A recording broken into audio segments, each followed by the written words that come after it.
Apa kata Gus Dur? Tidak ada jabatan yang harus dipertahankan mati-matian. Persatuan dan kesatuan negara ini jauh lebih penting.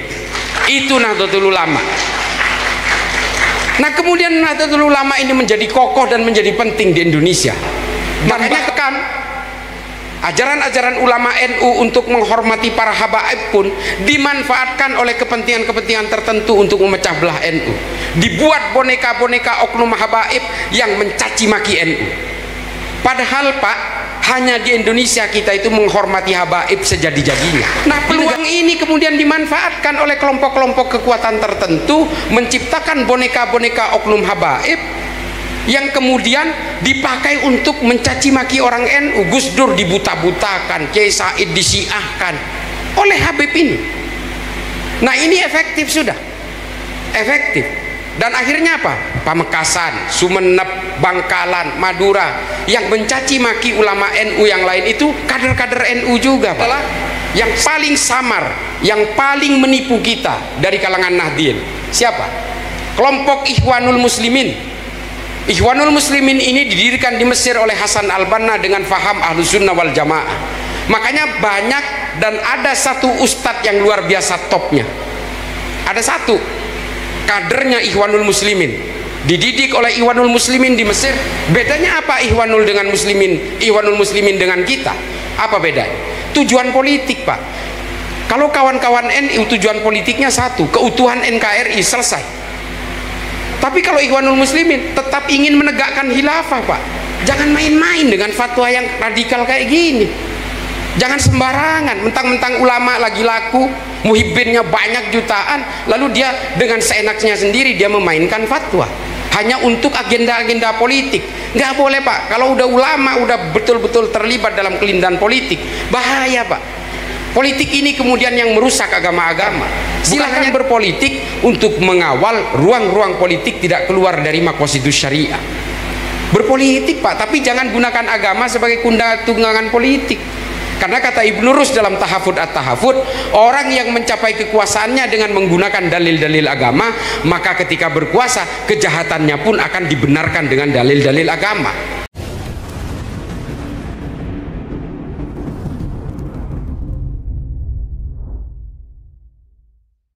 Apakah NU itu pernah gelisah oleh berbagai perbedaan? Nggak pernah. Lalu kemudian konsep Islam Nusantara inilah kemudian yang hari ini diserang oleh kelompok-kelompok ideologi transnasional. Mereka tidak bisa membedakan antara sawabit dan mutaghayyirat. Apa konsep Islam Nusantara? Orang harus menutup aurat, kita sepakat itu, sawabit. Tapi kan tidak harus pakai gamis. Menutup aurat juga bisa pakai sarung. Ini loh Islam Nusantara itu. Yang dimaksud itu adalah kita tetap menutup aurat tapi menggunakan kearifan-kearifan lokal. Naik haji tetap ke Mekah, Bos. Tetap. Kan sering diserang, oh Islam Nusantara kalau mau naik haji berarti ke Borobudur aja. Ini goblok ini. Ini sawabit. Orang boleh tetap harus naik haji ke Mekah. Tapi apakah di Mekah nggak boleh pakai sarung? Boleh, Bos, karena nutup aurat. Ini loh Islam Nusantara itu gitu konsepnya. Nggak harus pakai gamis, meskipun kemarin saya waktu umroh pakai gamis terus. Ya sekali-sekali lah. Nah, ini yang dimaksud oleh Phil Caruso bahwa hanya NU yang memiliki konsep seperti ini dalam membangun kecintaan terhadap negara. Hanya NU. Yang kedua, menurut Phil Caruso, NU tidak pernah punya riwayat pengkhianatan terhadap Indonesia. Tepuk tangan untuk NU. Apa buktinya? Pernah nggak NU memberontak kepada negara ini? Ini saya jelaskan. Ketika Indonesia baru merdeka, ada kelompok ekstrim sayap kanan langsung membuat proklamasi kemerdekaan negara Islam Indonesia di Tasikmalaya. Ketuanya Kartosuwiryo. Ini dari kelompok ekstrim kanan, bukan NU ini, Bos. Ini pertama, sesudah merdeka loh ini. Dan perlu diketahui Kartosuwiryo ini adalah penandatangan Sumpah Pemuda. Tapi karena dia tidak puas dengan kue kekuasaan yang ditawarkan oleh Soekarno, lalu dia memilih untuk memberontak. Oleh Soekarno dia ditawari untuk menjadi Menteri Agama, dia nggak mau. Dia maunya menjadi Wakil Presiden. Tapi kemudian kekecewaan itu, dia membuat enklave sendiri di Tasikmalaya dan memproklamirkan negara Islam Indonesia. Berkhianat sudah. Lalu kemudian membuat downliner, membuat firqoh baru, Andi Aziz di Makassar, Kahar Muzakkar Kalimantan Selatan. Ini semua Darul Islam, Tentara Islam Indonesia, kelompok ekstrim sayap kanan. Ini mereka. Lalu pada zaman Soekarno, NU seperti apa? NU bahkan mau berdampingan dengan komunis dalam konsep nasakomnya Soekarno. Demi apa? Demi negara, Pak. Demi negara. Adik-adikku sekalian, NU itu kalau udah negara, udahlah pokoknya merem aja, pasang badan. Sampai disuruh berdampingan dengan komunis pun mau. Gimana? Dan setelah itu apa? Orang-orang komunis menyembelih kiai-kiai dan santri NU. Dan ketika orang-orang NU melakukan perlawanan, dituduh pelanggaran HAM. Ini NU ini, padahal dia pasang badan untuk negara ini. Dan ketika zaman Soeharto, digencet, diintimidasi, diawasi, dicurigai NU. Ketika Gus Dur menjadi ketua PBNU, dibuat sosok tandingan namanya Abu Hasan di Muktamar NU di Cipasung tahun 94. Karena apa? Soeharto takut dengan kekuatan besar NU untuk menggusur kekuasaannya.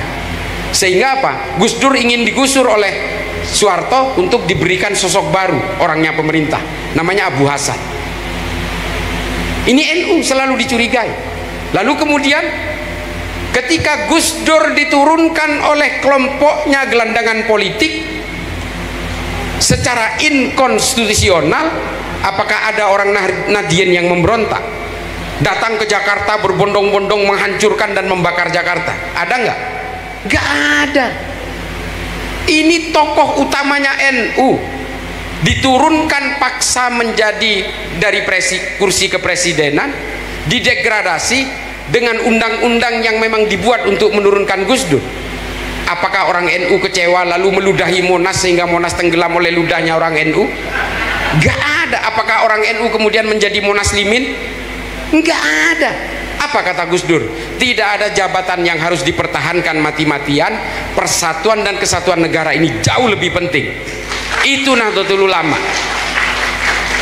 Nah kemudian Nahdlatul Ulama ini menjadi kokoh dan menjadi penting di Indonesia.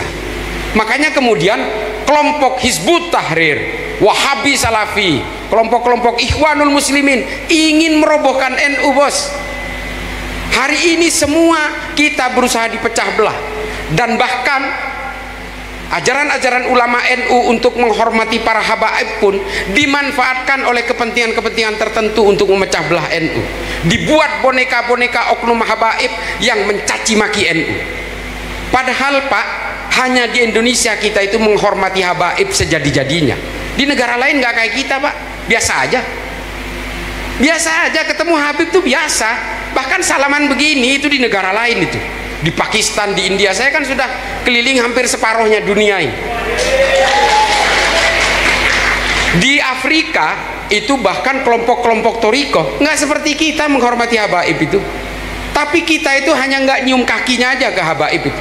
Kenapa? Diajari oleh ulama-ulama NU untuk menghormati dzurriyyah Nabi karena kita ingin membangun kecintaan kepada Nabi.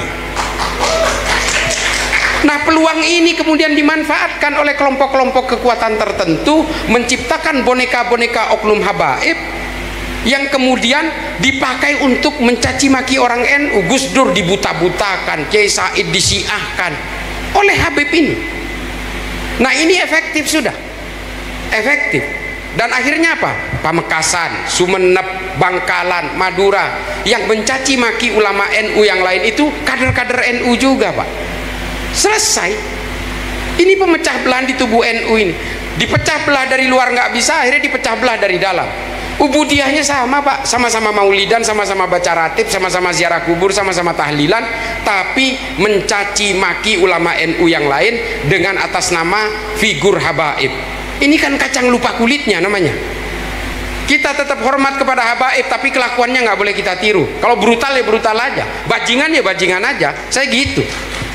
Ad-dinul aqli, kita beragama dengan akal aja. Kalau memang seorang habaib itu penjahat, ya sudah, jahatnya jangan kita tiru. Hormat kepada habaibnya harus Pak. karena kita cinta kepada Nabi. Dan itu banyak sekarang. Nah, ini efektif. Yang kedua adalah yang paling samar, yang paling menipu kita dari kalangan Nahdien. Siapa? Kelompok Ikhwanul Muslimin. Ikhwanul Muslimin ini didirikan di Mesir oleh Hasan al-Banna dengan faham Ahlus Sunnah wal Jamaah. Makanya banyak, dan ada satu ustadz yang luar biasa topnya. Ada satu kadernya Ikhwanul Muslimin, dididik oleh Ikhwanul Muslimin di Mesir, dan dia ini ajarannya sama dengan kita, sama-sama nyerang Wahabi, sama-sama anti Mujassimah, sama-sama Al-Asy'ariyah, sama membolehkan maulid, membolehkan tahlil, membolehkan haul, membolehkan ziarah kubur, sama Pak, sama. Ini yang bahaya. Tapi ketika dia menghalalkan bom bunuh diri dan saya protes, yang menyerang saya itu adalah teman-teman NU juga. Artinya apa? Pemecah belahan ini sudah berhasil, Pak. Bedanya apa Ikhwanul dengan Muslimin, Ikhwanul Muslimin dengan kita? Apa bedanya? Tujuan politik, Pak. Kalau kawan-kawan NU tujuan politiknya satu, keutuhan NKRI, selesai. Tapi kalau Ikhwanul Muslimin tetap ingin menegakkan khilafah, Pak. Ketika saya protes Ustadz ini, saya bilang jangan gunakan kitab Imamul Hakim Al-Mustadrak ala Sahihain, karena ini kata Adz-Dzahabi dikatakan kitab ini ditulis oleh Imam Al-Hakim dalam keadaan pikun, tapi masih dipakai Pak untuk menyuarakan dan membuat fatwa bahwa orang Islam wajib menegakkan khilafah oleh Ustadz ini. Saya lawan. Yang membantah saya dan menyerang saya itu orang-orang NU juga, Pak. Dan mirisnya saya, santri-santri Sidogiri setelah diprofiling, santri-santri Lirboyo setelah saya profiling. Artinya apa? Pemecah belahan ini sudah sangat efektif di tubuh Nahdien, gitu loh. Dan ketika Ustadz ini mengatakan bahwa bom bunuh diri itu adalah bagian dari harokah istishhadiyah, saya melawan.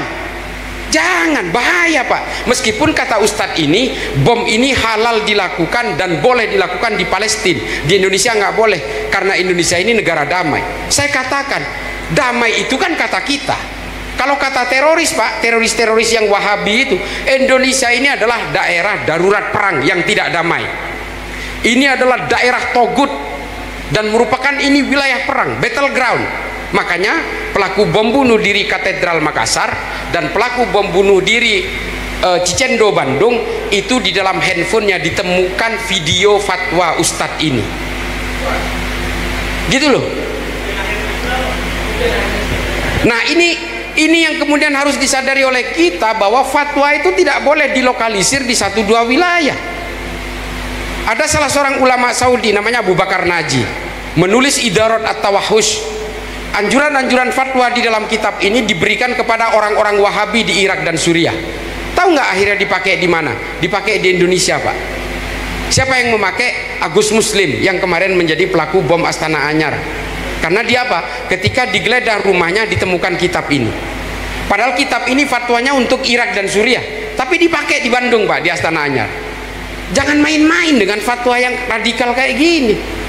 Jangan sembarangan, mentang-mentang ulama lagi laku, muhibbinnya banyak jutaan, lalu dia dengan seenaknya sendiri dia memainkan fatwa hanya untuk agenda-agenda politik. Nggak boleh, Pak. Kalau udah ulama udah betul-betul terlibat dalam kelindahan politik, bahaya, Pak. Politik ini kemudian yang merusak agama-agama, bukan hanya Islam, Hindu semua dirusak oleh politik, Kristen juga pecah menjadi Katolik dan Protestan karena persoalan politik, Hindu juga pecah, Hindutva, Sivsena, Bharatiya Janata, ini semua karena persoalan politik.